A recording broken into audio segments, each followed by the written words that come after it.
আসসালামু আলাইকুম। I news বাংলার আন্তর্জাতিক সংবাদে স্বাগতম। পারমাণবিক আলোচনায় অগ্রগতি না হলে ইরানের উপর নিষেধাজ্ঞা পুনর্বহালের হুমকি ইউরোপের। রুশ সেনা মারতে পারলে পয়েন্ট, যুদ্ধ নিয়ে কি গেম খেলছে ইউক্রেন? ইমরান খানকে ডেথ সেলে বন্দি রাখা হয়েছে, দাবি পিটিআই এর। অন্যদিকে গাজার শিশুদের হত্যায় পেরেক ভর্তি ড্রোন মিসাইল ব্যবহার করছে ইসরায়েল। এই ভিডিওতে একটি লাইক দিয়ে ইসরায়েলের বিরুদ্ধে আপনার সমর্থন জানান। পারমাণবিক কর্মসূচি নিয়ে আলোচনা অগ্রগতি না হলে ইরানের ওপর জাতিসংঘের পুরনো নিষেধাজ্ঞা আবারও কার্যকর করার হুঁশিয়ারি দিয়েছে ইউরোপের প্রধান তিন দেশ ফ্রান্স, ব্রিটেন, জার্মানি। তারা জানিয়েছে চলতি গ্রীষ্মের শেষ নাগাদ সমঝোতার পথে দৃশ্যমান অগ্রগতি না ঘটলে স্ন্যাপব্যাক প্রক্রিয়া চালু করে 2015 সালের পূর্ববর্তী নিষেধাজ্ঞাগুলো পুনর্বহাল করা হবে। ইরানের পররাষ্ট্রমন্ত্রী আব্বাস আরাকচির সঙ্গে এক ভার্চুয়াল বৈঠকে যুক্ত হন E3 দেশের পররাষ্ট্রমন্ত্রীরা এবং ইউরোপীয় ইউনিয়নের পররাষ্ট্রনীতি বিষয়ক প্রধান জোসেফ বোরেল। গত মাসে ইরানের পারমাণবিক স্থাপনা ইসরায়েল যুক্তরাষ্ট্রের হামলার পর এই প্রথম পশ্চিমা নেতারা ইরানের সঙ্গে সরাসরি আলোচনায় বসেন। বৈঠক শেষে এক ফরাসি কূটনৈতিক কর্মকর্তা জানান, দীর্ঘস্থায়ী ও যাচাইযোগ্য একটি পরমাণু সমঝোতার লক্ষ্যে ইরানকে কূটনৈতিক প্রক্রিয়া অবিলম্বে ফিরে আসার আহ্বান জানানো হয়েছে।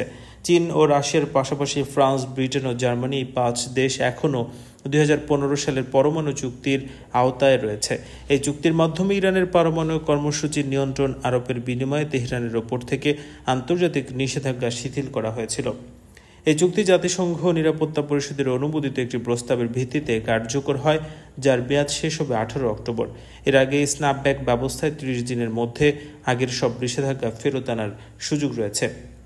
E3 দেশগুলো আগেও একাধিকবার সতর্ক করেছিল, আলোচনা অগ্রগতি না হলে তারা এই ব্যবস্থার আশ্রয় নেবে।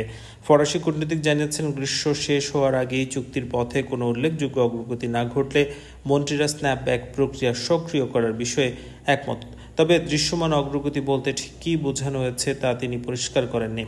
গত মাসে মার্কিন ও ইসরায়েলি বিমান হামলার পর জাতিসংঘের পরমাণু পর্যবেক্ষকরা ইরান থেকে চলে যান।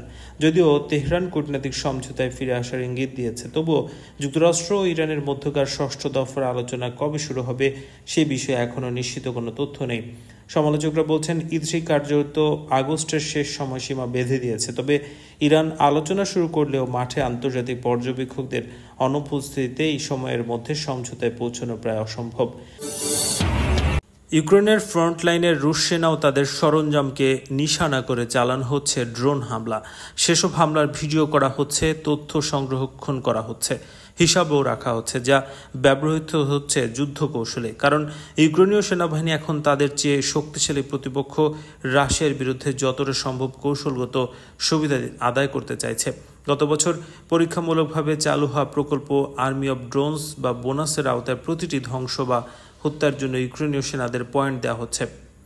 জনপ্রিয় ভিডিও গেম কল অফ ডিউটির মতোই এই ধরনের একটি অবস্থার মধ্য দিয়ে তারা যাচ্ছে।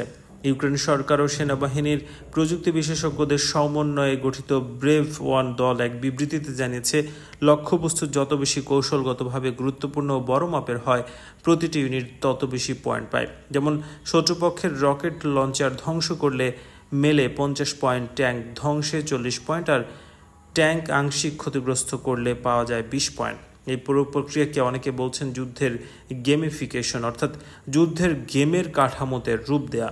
বিবিসি বলছে, প্রতিটি ড্রোন ভিডিও সতর্কতার সঙ্গে বিশ্লেষণ করা হয় রাজধানী কিয়েভে।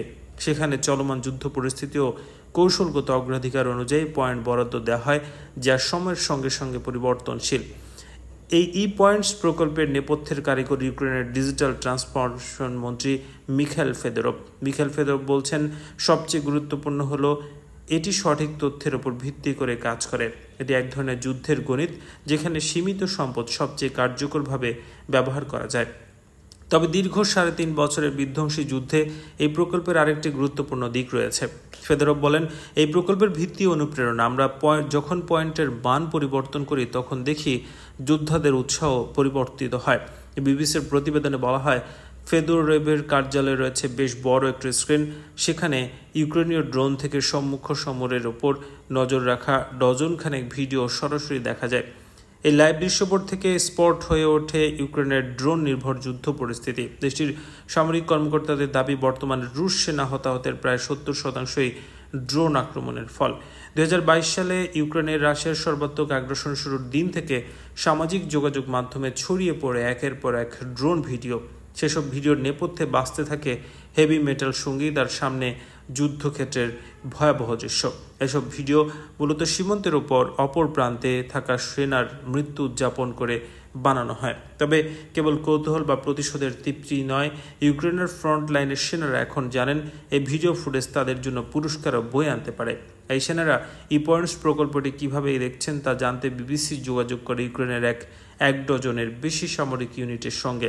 প্রতিক্রিয়াগুলো ছিল মিশ্র।